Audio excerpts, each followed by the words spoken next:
उसके चलने से मौसम बदलते हैं। सूर्य के 720 पुत्र हैं, दिन और रात के जोड़े में।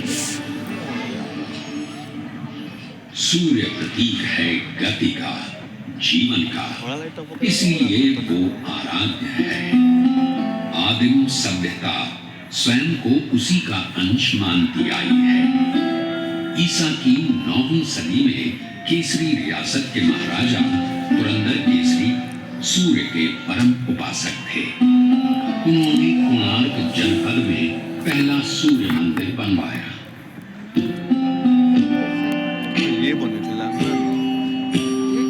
12वीं सदी में ओडिशा का केसरी साम्राज्य दक्षिण के गंग साम्राज्य के अधीन आ गया।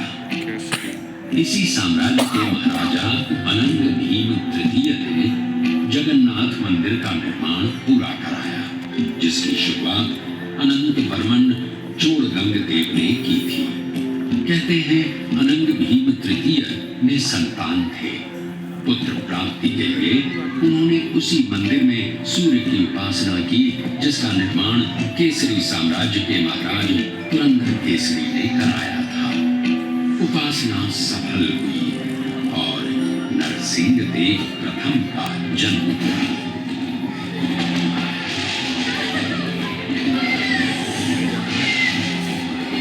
नरसिंह देव, जिनका शासनकाल 1238 से 1264 तक रहा, उनमें अपने पिता अनंग भीम के तमाम गुण थे।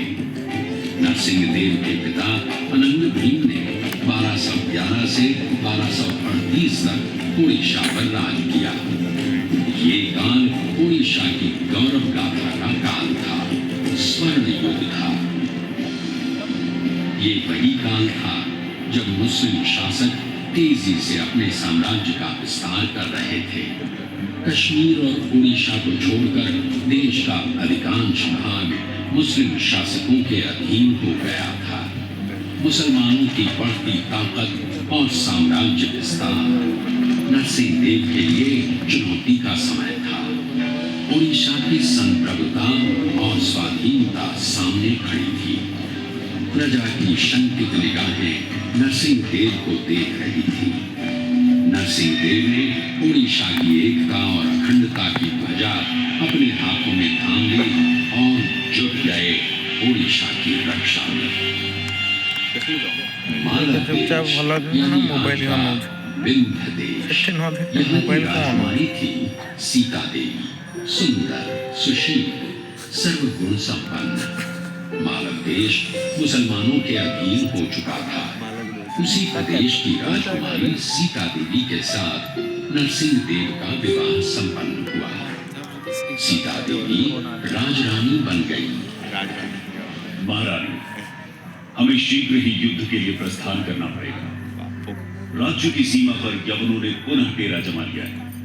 तुघान खान उत्कल को पराधीन बना रखा है, लेकिन उत्कल किसी पर आश्रित नहीं है। गंग साम्राज्य की रक्षा के लिए मेरे प्राणों की भी आहुति जाती है, तब भी मैं पीछे नहीं हटूंगा। तुघान खान उत्कल पर हमले के बहाने उठाता है। यवनों को हमेशा हमेशा के लिए पीछे खदेड़ना पड़ेगा।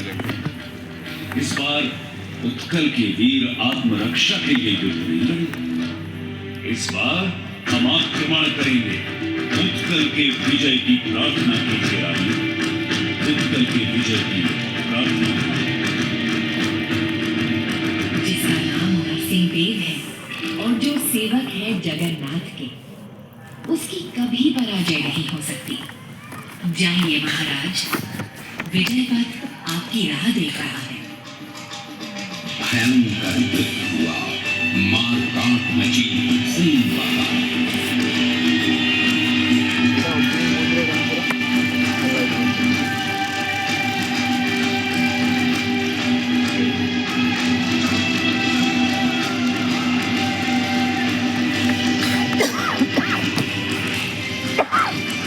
नरसिंह देव की वीरता और पाइक वीरों के युद्ध कौशल के आगे तुगान खान की पराजय निश्चित थी।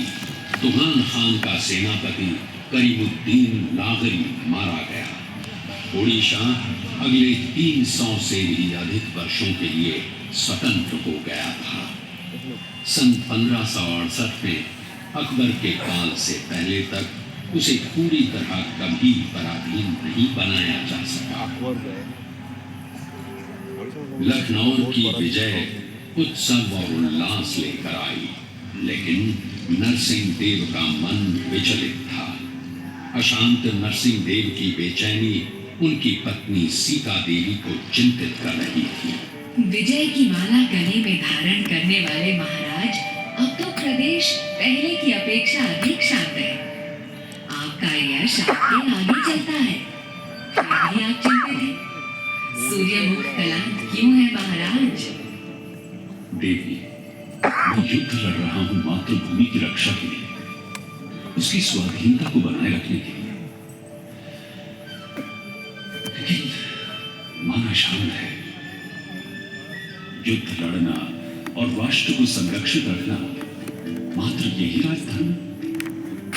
युद्ध लड़कर भूमि को तो सुरक्षित रखा जा सकता है, लेकिन उसकी पहचान, उसकी परंपरा, उसकी संस्कृति को सुरक्षित नहीं रखा जा सकता। संस्कृति की रक्षा भी तो राजधर्म ही है। उसके बिना ये राज्य, उसकी भूखंड और उसकी सीमा का अर्थ ही क्या रह जाता है? महाराज, केसरी वंश के राजा पुरंदर ने एक छोटा सा सूर्य मंदिर बनवाया था। आपके पूर्वज भी वही पूजा अर्चना करते आए हैं। कोणार्क के उसी सूर्य मंदिर में आपकी माता ने भी पुत्र प्राप्ति के लिए उपासना की और आपका जन्म हुआ। आज वो मंदिर जीर्ण अवस्था में पड़ा हुआ है महाराज। आपकी माता ने वहां भव्य मंदिर बनवाने की कामना की थी। आप उनकी मनौती पूरी करें। शायद कला संस्कृति के विषय में आपकी सोच का आरंभ यहीं से हो।